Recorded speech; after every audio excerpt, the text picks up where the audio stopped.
I find it kinda difficult sometimes to convince myself that taking time out of my day to plan something as opposed to working on something is a benefit. I tend to keep pretty busy, a product of the times, I guess. Always moving from big project to big project with a backlog further than I can really see. And I enjoy that. I enjoy being busy. It's fulfilling after all.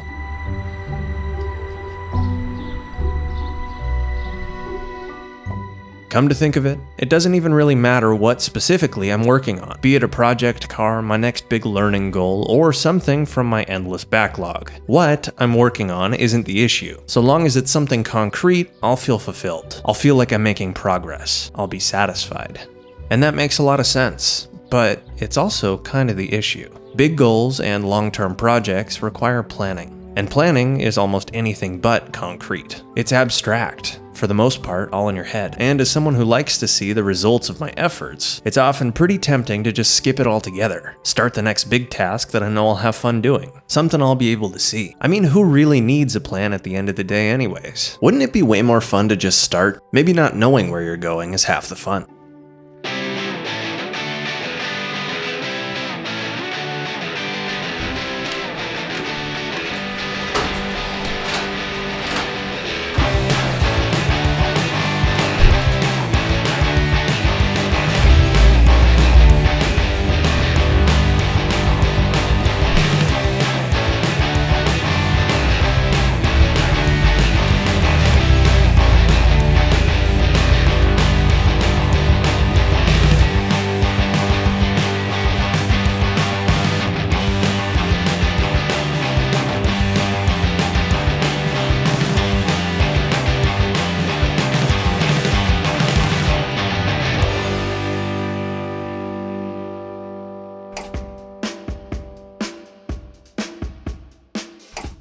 Part of me feels like I'm taking the big turbo on the TT for granted. It's honestly more power than this car ever really needed. A notable increase over stock, but every single bit of it is still usable. Plus, so far I've had way less issues with it than I have with the stock turbo. It just kinda works, which is more than you can ask for a bolt-on turbo upgrade. At least, that's what I should be thinking. Grateful for what I have, as opposed to curious what I could have. Power is a slippery slope, and this car is still stock block, meaning with just the addition of some internals, this kit could make a whole lot more. And now we have the space to do it. Tempting. Very tempting. And honestly, the TT isn't the only car I feel that way about. I've got the same feelings for both the S4 and the E30, but the ones for the S4 are on another level. That car is ready for turbos, and realistically, there's not much else I can do to it to prep it more for those turbos. The past couple months, it's been a waiting game. On the surface, just for big breaks, but behind the scenes, waiting for a place to actually pull the engine. And now that we have one, I see no real reason why that shouldn't be the next big project. Plus, in regard to the E30, I could absolutely think of a couple things we could use the new space for. Really, all I want to do is get moved into the garage to the point where we can start all these projects. But as much as I want that, and as much as it realistically could happen, there's one other thought in the back of my head. Is the new garage even ready to be used in that kind of way? Or does it need just as much work as the cars do? I mean, last I checked, wasn't it still filled with a bunch of random stuff left by the previous owner?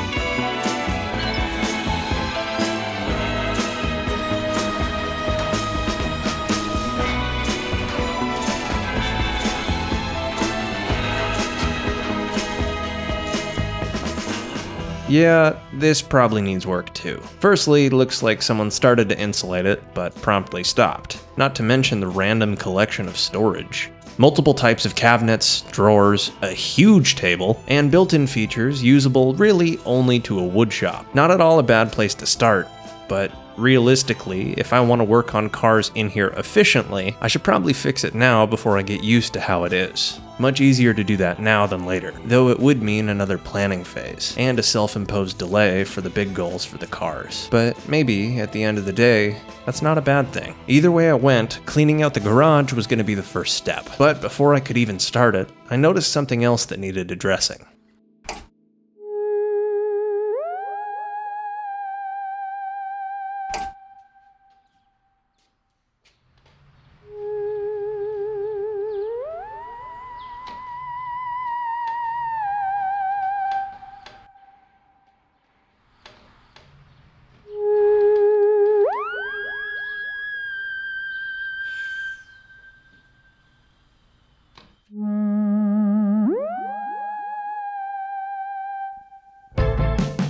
the first task was clear. If I really wanted to plan out a transformation for this garage, the first step would be to get the place to the point where I could actually see the garage, removing all the tables and cabinets, that is. And while a lot of it is nice and in good condition, most of it is geared towards a wood shop, and I don't really see a whole lot of use for it for car tools. But in the mini wood shop shed, I think it would fit right in. That's just for the nice stuff though. A lot of this is going to require some persuasion. Disassembly is required.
With the cabinets out of the way, the walls were clear. It was time to move on to the tables, and that's where the real heavy lifting starts.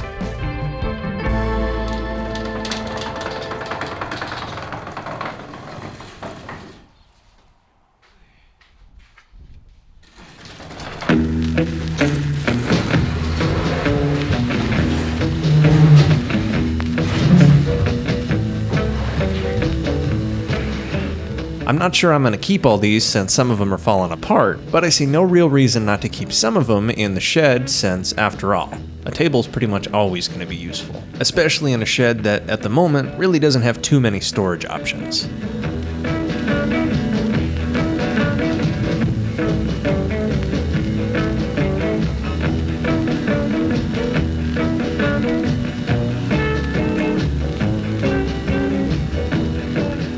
Now this old built-in, on the other hand, well, I don't really plan on keeping it. And since I haven't brought any tools over yet, I'll have to take it apart with either my bare hands or whatever I find laying around me. Thankfully, I can think of a couple things.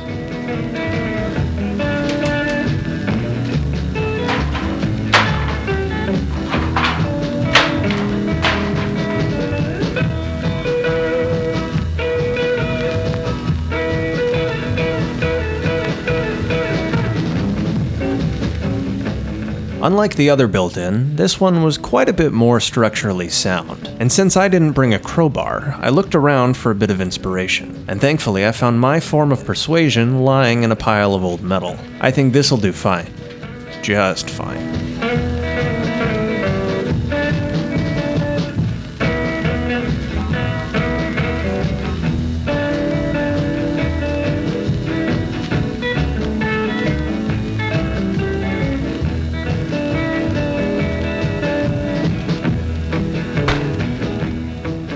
Looks like, with just a bit of persuasion, anything will come apart. And with this out of the way, I really only had a couple things left in there. But it was starting to dawn on me just how much of my day this had already taken. I still had more to move and more to clean up. This garage project might take a little longer than I thought, and at the moment, I was still worried this time could have been better spent. But all that worry was just gonna have to wait. What with the new discoveries and all.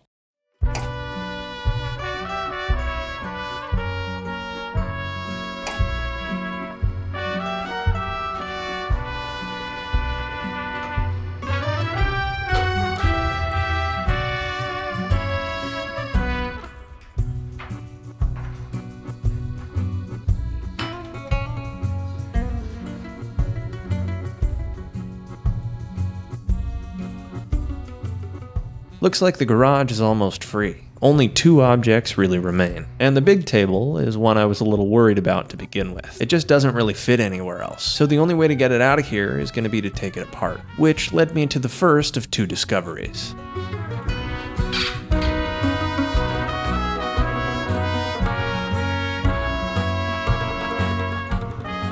It looks like this table isn't just held together with screws. Sadly, it seems like it's held together with screws, nails, and wood glue. So getting it apart without destroying the wood completely is going to be a lot harder than I thought. And I'll need to wait till I have real tools for that. So for now, it's going to have to stay. At least until I find either another home for it or a way to take it apart.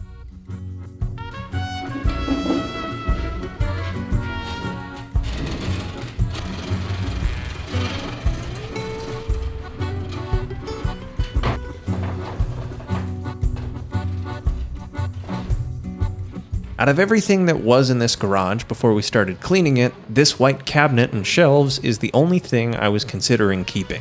It's a good size, it already has drawers, and honestly, it's very charming. Plus, since it's made out of solid wood, we could easily strip it, repaint it, and make it pretty cool. Not today's project though. For now, I just want to get the walls cleared, and there's still just a couple things remaining. Couple standard L-bracket shelves, and a plywood wall nailed into the other side. I'm assuming it was used for hanging stuff, but if I'm going to insulate the walls, then I need to remove it and see what's underneath. And as simple a task as that should have been, it actually led me to the next discovery. One that would potentially add a little bit more time to this project.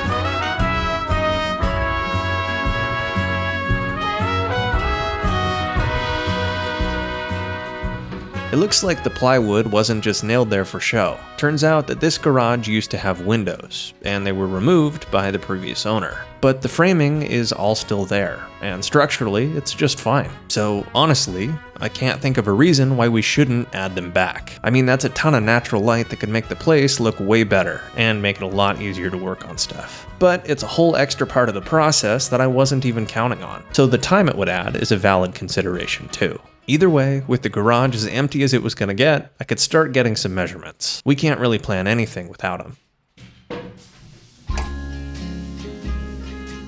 At this point, I really didn't know what I wanted the final product of the garage to be. Plywood walls, drywall, slat board, I didn't really know. What I did know is if I was going to do anything to it, I needed to have a rough approximation of the size of everything so I could price things out. As much as I would like to make this a no-limit spending project, I really should have a budget for this. It's one of those things that could absolutely just spiral. So a rough square footage of all the walls, the ceiling, and the entire place is kind of a necessity. And that is exactly what I got.